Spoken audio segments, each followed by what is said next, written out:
Hay lugares. Con este video quiero tratar de ayudarte a que vos puedas identificar en qué lugar o en qué etapa de tu vida te encontrás para que te sea un poco la vida más fácil, ya que está bastante difícil en este tiempo. Hay lugares físicos en la Biblia que nosotros con el tiempo fuimos dándole una connotación espiritual. Por ejemplo, hay lugares como el desierto, donde ahí podemos ver que Dios trata con el corazón de un pueblo, trata con su pecado, trata con su rebeldía y también trata con su carácter. Esto lo podemos ver en Éxodo cuando el pueblo de Israel estuvo divagando 40 años en el desierto siendo tratados por Dios antes de entrar a la tierra prometida.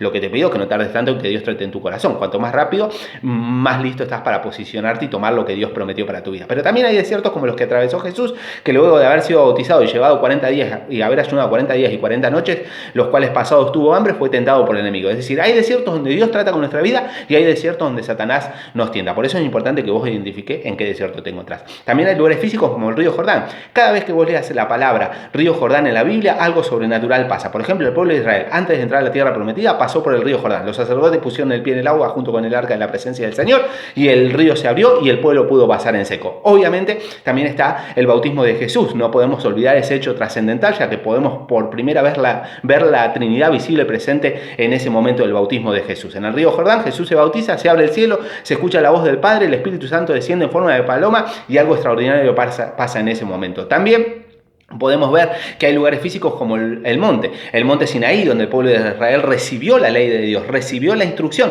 ¿Por qué? Recordemos que durante 400 años vivieron en esclavitud y como no sabían vivir en libertad, Dios les dio los 10 mandamientos para que aprendan a vivir realmente como Dios quiere. También conocemos el Sermón del Monte, donde Jesús se sentó ahí en Mateo capítulo 5, 6 y 7 y pudo hablarle a los discípulos y a la multitud y enseñarles verdades tremendas del reino de Dios. Yo siempre digo que si nosotros tenemos estos 3 capítulos, nada más nos alcanza para vivir una vida cristiana victoriosa. Pero también está el monte de la transfiguración, ahí en Mateo capítulo 17, donde Jesús se encuentra cara a cara con Moisés y con Elías y la voz del Padre se escucha, mientras la mirada atónita de los 3 discípulos más íntimos de Jesús estaban viendo cómo Jesús era transfigurado. Es decir, hay montes donde nosotros recibimos la instrucción para aprender a vivir, hay montes donde recibimos enseñanzas y aplicar esa palabra al diario vivir, y también hay tiempos donde Dios nos transforma y nos transfigura y nos cambia, nos muda, ¿sí? Por eso es importante lo que dice el apóstol Pablo: despojémonos del viejo hombre, y ese despojo viene a través de un monte, a través donde Dios transforma nuestra vida. También hay tormentas. Cada vez que una persona o un cristiano atraviesa una prueba, siempre lo vas a ver con cara larga. Sin embargo, Santiago dice que tenemos que,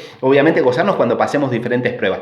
Vos vas a escuchar a un cristiano que diga: oh, no, estoy pasando una tormenta, una tempestad en mi vida. Claro, porque hacemos alusión que cuando los discípulos estuvieron con Jesús para pasar al otro lado, Jesús estaba muy cansado, se echa a dormir, se desata una tormenta terrible, los discípulos tienen miedo, despiertan a Jesús, Jesús se levanta sacándose la lagaña de los ojos y dice: al viento calla y el mar enmudece, y ahí se hizo una gran bonanza, terrible. Esas tormentas obviamente se levantan y son en contra de nuestro propósito, porque cada vez que hay un propósito de Dios, hay una tormenta que el enemigo levanta en contra de nuestra vida para que no cumplamos ese propósito. Pero también hay tormentas que son causadas por nuestro pecado, como le pasó a Jonás. Jonás tenía que ir a predicar a Nínive a que se arrepientan porque Dios iba a aniquilar esa nación. Sin embargo, Jonás no quiso obedecer a Dios y se fue para otro lugar, y Dios desató una tormenta ahí, y los marineros que estaban ahí dijeron: esta tormenta es a causa de alguien que desobedeció a Dios. Y casualidad, Jonás estaba ahí desobedeciendo a Dios, así que lo agarraron, lo tiraron al mar, el mar se calmó, lo tragó una ballena, lo escupió en Nínive y pudo ahí predicar recién la palabra del Señor. O sea, hay lugares físicos donde obviamente tienen esa connotación espiritual y nos pueden ayudar a identificar en qué etapa de nuestra vida estás. Por eso que el Señor te bendiga